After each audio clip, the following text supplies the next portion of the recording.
తాగడానికి కొంచెం నీళ్ళంటే అది అడిగింది నీళ్లే కదే, విషం కాదు కదా. వెళ్ళి తీసుకురాపో.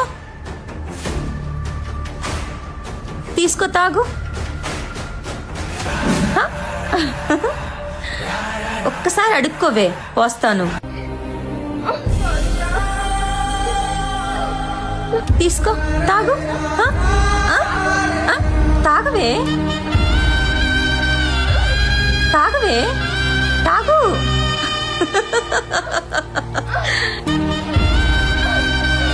తాగు.